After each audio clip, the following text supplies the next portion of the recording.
works. So got a really neat conversation here from Dean Fung-a-Wing at Kairos, and he's going to be talking about a innovative implementation of LoRaWAN. I guess it's where they've renovated the old Ghirardelli chocolate factory, so into residential and other commercial spaces, which I'm really kind of fascinated to hear about that. So, and of course, if there's some chocolate involved, that works as well. So anyway, everybody, please welcome Dean.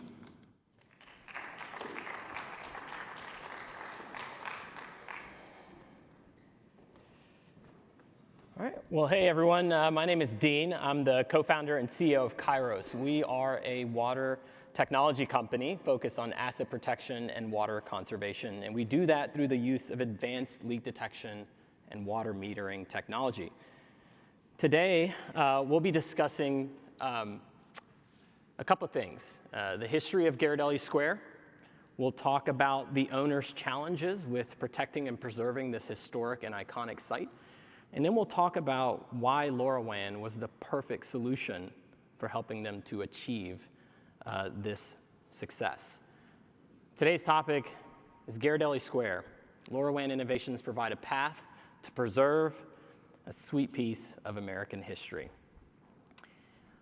So let's talk about the history of Ghirardelli Square. It all started with a guy named Domingo Ghirardelli, who was born and raised in Italy in 1817, and was born to a set of parents who were in the exotic food business.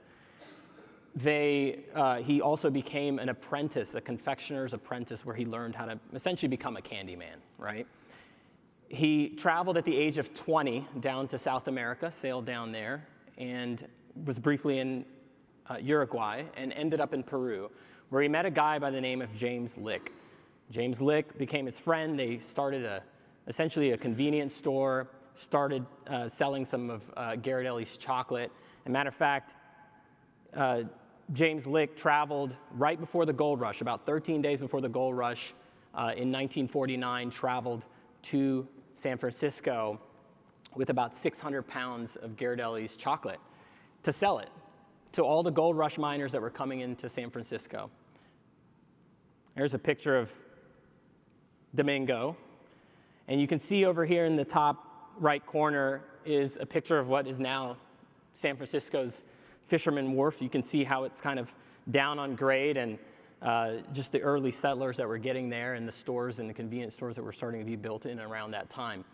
It was actually in 1852, a few years after Ghirardelli followed his friend James Lick to San Francisco, that they actually started the Ghirardelli Chocolate Company. They would choose a couple of different sites for manufacturing, and ended up settling in 1893 at what is now Ghirardelli Chocolate Factory Square on San Francisco's Fisherman Wharf. And a year later, on the way back to Italy, Ghirardelli passed away. His sons took over the chocolate business that he started, and within about a decade or so, San Francisco had one of the worst, earthquakes and wildfires and fires that essentially destroyed the majority of the city. But believe it or not, the Ghirardelli Chocolate Factory stood up. And within 10 days of that earthquake, they actually restarted manufacturing chocolate, which is really interesting. I guess they had to turn bitter into sweet. So if anyone wants chocolate, I have a ton of it at our booth, so please come get it. And actually, in 1864 is when what was the Ghirardelli Chocolate Factory that Ghirardelli purchased in 1893 was the first time that that factory had actually been built. It was a wool factory that was repurposed and adapted to become Ghirardelli's own chocolate factory. It was updated again in 1966 by a group of San Franciscans that wanted to preserve this sort of historic and iconic site. Of course, Ghirardelli's Chocolate Company has, spanned the globe in terms of its presence and growth. And again, in 2009, it was again revitalized. So if you look at this giant sign from Ghirardelli, does anybody know when that sign was made? Anyone guess? In the 1920s, the roaring 1920s. 1923 is when that famous sign was built. And you can see it, actually, when you travel underneath the Golden Gate Bridge and you enter San Francisco's Bay. This is what you're greeted with on the right side as you sail in to San Francisco's Bay. Let's fast forward real quick to present day. The owner of this particular mixed-use property is a company called Jamestown Properties. They're a global property firm, owner and operator. And they have a knack for taking these iconic sites and revitalizing them and revamping them and really bringing them to success, right? They own Chelsea Market, One Times Square, right? And Ponce City Market in Atlanta, which is another adaptive reuse project. And then this one, their most famous one to date. This is Ghirardelli Square today and what it looks like. And it still stands even after that 1906 fire. It was acquired in 2013 for $56 million by Jamestown Properties. This property is worth well over $200 million today. It has 10 floors underneath the main grade. It sits on a very, very steep incline. This property has about 12.4 million users that come into this area, this general tourist attraction every single year, and about 20,000 visitors a day. So it gets a lot of use. It comprises of 12 buildings and over 100,000 square feet of mixed-use retail and restaurant properties. It's got the Palette House, which is sort of an Asian fusion restaurant. It's got some Hispanic cuisine right there overlooking Fisherman's Wharf in the San Francisco Bay. You can feel that sort of outside air conditioning, right? The San Francisco weather is incredibly great, nice and breezy, and it's awesome. It's a fantastic site. I highly recommend if you've never been there, please go. So, you know what? It's been said by a wise man that, life's like a box of chocolate. It's not always sweet, right? You never know what you're going to get. So let's get to the bitter part real quick.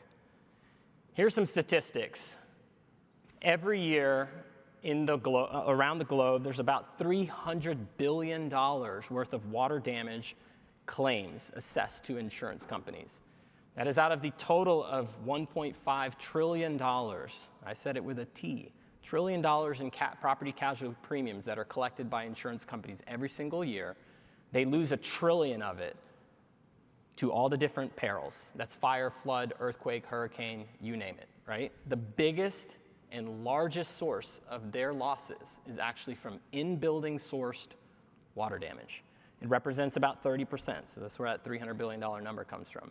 14,000 people today filed an insurance claim for water damage, and it represents about 75% of in-building damage caused by during construction, actually. So it doesn't necessarily have to be an old historic site like Ghirardelli Square. It could easily be something that's brand new. And how many of you know that water and electricity equals a hot mess? It's terrible, right? You'd never, ever want to combine these two things, but that's exactly what was challenging Jamestown's properties, right? So you have a hodgepodge of technologies and sort of this adaptive reuse that's been happening over 158 years, and it's compounded. And that's exactly the issue they were struggling with, was water hitting electrical systems. They had water run down underground conduit, and it ran down into this room that you see here. It's a switchgear room. It's got 3,000 volts of electricity that run through this switchgear. It's 4 levels down into a completely concrete vaulted room, right? It's underground. And what happened is this water ran down on the switchgear, and it blew it 3 times in 8 months. It took out 2 blocks of San Francisco's power. That is how serious this problem was. It cost $50,000 per breaker to replace. And these failures were unnoticed, and that's why it happened 3 times in 8 months, and it cost them $150,000 just in hard replacement costs, right? Who knows what the loss of revenue was because the tenants at that property couldn't open their restaurant. or couldn't open their little boutique shop, right? How many know leases at a property like this are not cheap, right? Very, very expensive. And so, what were the challenges that they were dealing with? Water, especially underground water, intrusion was rare. It doesn't happen all the time. And it's very difficult to predict. And, you could shut down the site and have to rip up the ground and rerun conduit, but how do you do that, 4 floors down under a 150-year-old site without severely disrupting it, right? It was too expensive of a capital project, and it was too much of a disruption. And again, there's a lot of laws and rules in San Francisco, especially because this site in particular gained what is called a historic register in the 1980s. So you have to be very careful how you make any changes at a property like this. What are some other difficult things that we ran into? This is a high-risk area, but it lacked Wi-Fi. It lacked cellular coverage. Like, my phone just died when I walked into this room. There's no signal, right? But what we did when we did the site evaluation is we installed a LoRaWAN sensor down there, leak detection sensor that you see here in the image. And we set a gateway in the main office. And believe it or not, LoRaWAN signal was able to penetrate through 4 floors of underground concrete and parking garage to reach a strong signal to the ground level, okay? This was really helpful to them because, leak detection using LoRaWAN as an early detection system was ideal. It was a 24/7 visibility into that one particular room because unnoticed water damage could easily cost them another $50,000 or more, right? It was so bad after the second leak that they actually had the chief building engineer for that particular facility sleep at the property when it rained heavily in San Francisco. That is how bad it was, right? And the building engineer would arrive at 4 a.m. in the morning to start his days. So let's talk about the path to protection and the peace of mind that LoRaWAN and these solutions could provide this particular owner, right? We installed 3 gateways and 20 flexible printed leak detection sensors throughout the site. They had a restaurant that sat above an electrical room, and so in the restaurant kitchen had a leak, guess where it went? Down onto the electrical equipment. So that wasn't the vaulted room down in the parking garage wasn't the only place they had compromises, right? So they needed a leak detection solution as an early warning system to have visibility and real-time protection for that particular site. And that's exactly what we could do with 24/7 text message, email, app, and even automated after-hours phone calls so the building engineer didn't have to sleep at the site. So what does it look like? This is the room where we were still able to get signal. And as you can see, there's concrete on all 4 sides. This is 4 floors down. There's what we have is a flexible strip sensor technology. It's got a carbon conductive ink in it and an adhesive on the other side. So what we did is we used this one sensor and we ran about 30 feet of it along the walls. So when groundwater from the floor level during a rainy season would come down those walls and start seeping into this electrical room, they would know it instantly. They could run fans, they could turn on the heater, they could do whatever they needed to do to protect this site without having to rip and replace, right? But they would know it right away. Here's an example of an area underneath a restaurant. You can already kind of see that wet spot right there.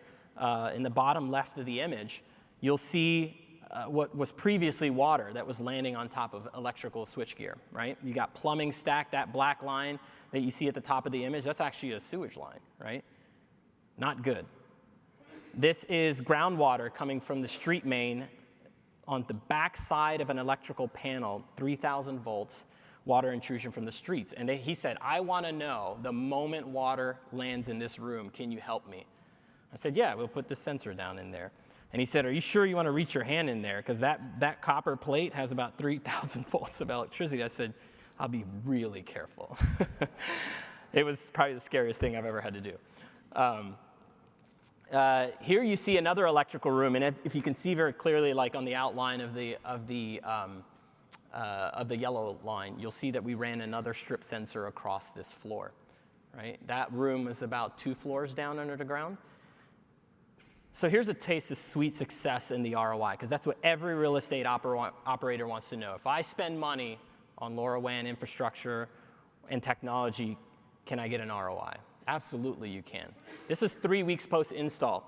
I get a text message, the alert system that says, hey, we've got a leak down in that very same vaulted room. I text that building engineer right away, and it's blocked out in yellow because I'm protecting his identity. But he said, I got it. I instantly got it. I'm already in the room. By the time I texted him, he was in that room with shop vacs and drying things up. He said, your system worked flawlessly, and that is the power of LoRaWAN. 0 property damage, ROI in less than 6 months. And this is true today. We launched our product in February of 2021. We installed over 15,000 sensors in shy of 18 months and installed in over 7,000 residential apartments across the United States and Canada. Every single customer has seen an ROI in less than 6 months, and not a single customer has had to file an insurance claim after installing our technology. This is a game changer for the largest industries in the world. Real estate is the largest asset class in the world. Over $330 trillion of real estate exists. And this is the single largest threat to these real estate assets, as evidenced earlier, that this is the single largest loss of claims for insurance companies. So LoRaWAN Innovations do provide a path to preserve a sweet piece of American history. Anyone have questions about this particular site and what we did? I'm open to Q&A. Go ahead, sir. Absolutely, yeah. So what we have noticed, you're right, we will not be able to keep a clean sheet forever, right? Even the most aggressive statistics from insurance companies estimate that about 90% of risk inside buildings for plumbing infrastructure can be detected. And these are leak detection devices, right? Smoke alarms don't stop fires. They catch them early. And that is the name of the game. We like to say that, our technology is designed for moments when seconds matter, right? By the time I texted that building engineer, he was already on site. We had another story at a building in LA where the rents are $25,000 a month and they had water run down 30 floors from a very slow drip behind a washing machine for 3 months. And they didn't detect it until it came through the lobby. We put in our technology, and within 6 months, we detected 5 washing machine leaks. Same exact problem, because they have the same washing machine in every one of those 300 apartments. So it's not perfect, but the way we've designed the technology is we've designed it in such a way that it can detect water so early with with just a few drops, because we print these sensors to create as much spatial coverage as possible, right? And the biggest Achilles heel to these deployments is the fact that those gateways have to have redundancy to provide coverage in case something goes down. If you lose gateways, you lose visibility to these sensors, right? And so that is the key to most of these IoT technologies that are mission critical. So far, any failures that we've seen where the site team, quote unquote, didn't catch it is when, during installation, for example, the site team accidentally put sensor in apartment 101 in apartment 102. And then they showed up and they were like, this is a false alarm. I said, no, it's not. You put I said, send me the dev UI on the bottom of the device. And it turns out they installed the wrong sensor in the wrong apartment, right? Now, they didn't have much water damage, but we have ways now during the onboarding process to prevent this from happening, because we put anywhere between 750 to 1,500 sensors on the average site. It's a lot of leak sensors. To answer your question about risk? Yeah? I mean, there's more. We can get into more. I mean, there's just, our battery life is 10 years for sure. We use a very large battery, but we haven't missed anything. I mean, our customers are some of the largest real estate companies in the world, and they are super happy because we have basically eliminated their losses entirely. Anyone else with questions?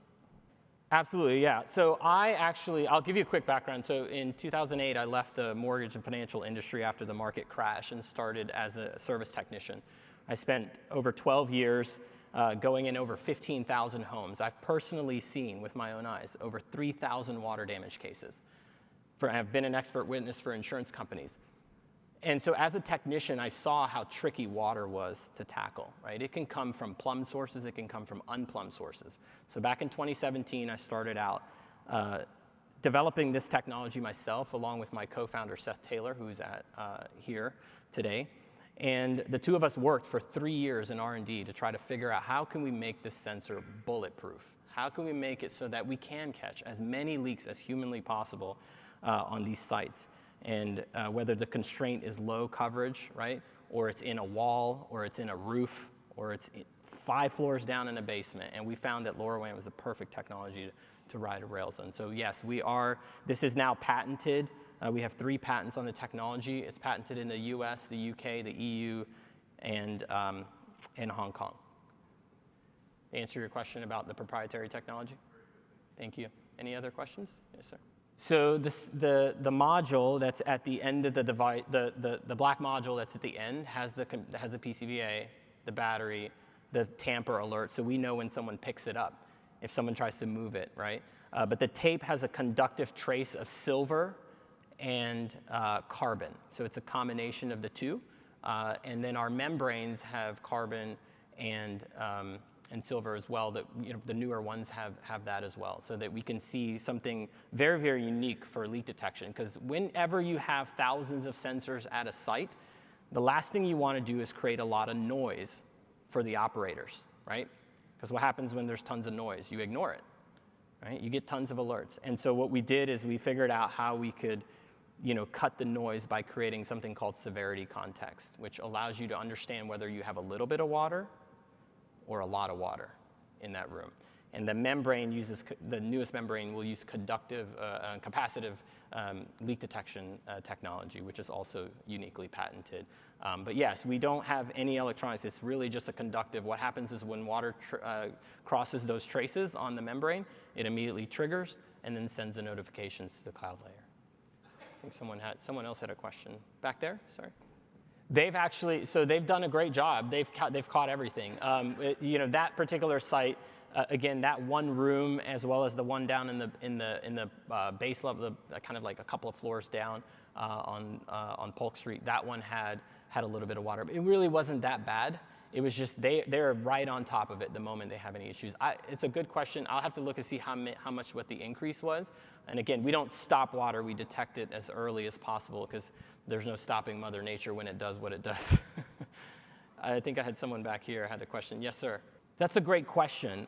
So the quick answer is that on builder's risk, so when you have a construction site that you're developing, it has gotten so bad with insurance costs. We're seeing 300, 400% increases in builder's risk because this issue is so massive. We went to one developer who's putting a $1.5 billion project in Miami, and the insurance company said, do you guys have a risk mitigation program in place? And sure enough, this was the second deployment for this client that we had, and they said, yeah, absolutely. We're putting in leak detection sensors, so that strip sensor, we're wrapping it around all the riser pipes in the building during construction. And so now we can detect exactly where in the building, even when they bury those sensors in the wall, guess what? It's on LoRaWAN, so it's going to penetrate right through that building, no problem. And they actually dropped the builder's risk insurance by half. So that's the earliest signs that commercial real estate insurers are starting to pay attention to this area, and it has really proven well for our customers. Matter of fact, yesterday I got an email from that same client because that first building we installed in Beverly Hills for them is a high-rise building about 42 stories tall. They actually reached back out to their insurance companies because guess what? This is the first year in 6 years they did not have any insurance claims. And the insurance company said, we'd never heard of them. Can we talk to them? Because we'd like to understand what they're doing to provide you guys success. And that email came across yesterday. So it's coming because the early days of, if you actually in the smart home space, you get 10% discounts for your insurance if you have leak detection technology in place. But unfortunately, a lot of consumer homes and personal lines of insurance, the deductibles are $500.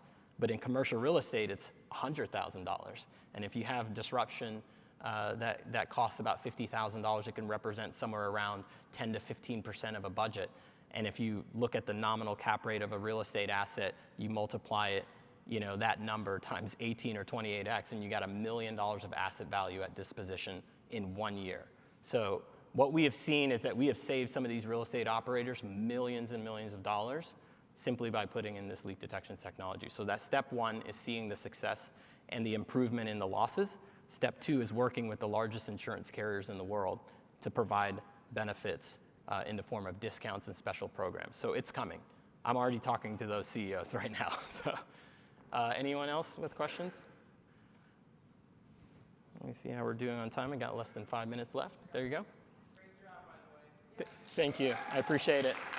Well, you know, we're proud members of the Alliance, and we love working with you guys' technologies, the gateways, and some of the other sensors. We really do believe that some of the early winners in the IoT space were successful in creating enterprise-grade software, right? But the underlying technology that a lot of the early players used was not robust enough.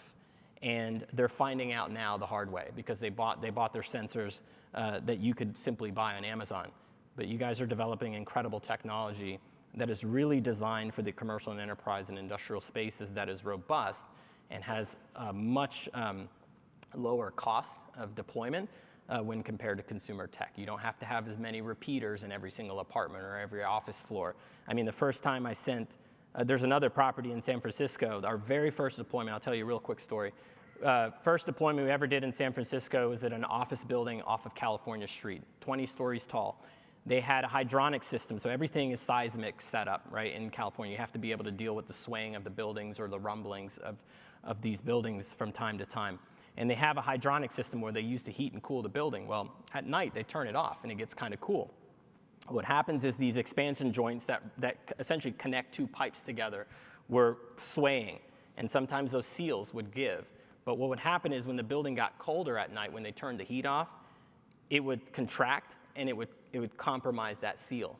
And water would run down that building, and it happened one time and caused over $1 million worth of damage in this office building. And then the next year it happened, it cost $300,000 worth of damage. They said, we can never have this happen again. The insurance company said, we will drop you if you don't figure out how to provide a risk mitigation plan. So we installed our technology. It's for a customer called JLL, small real estate firm.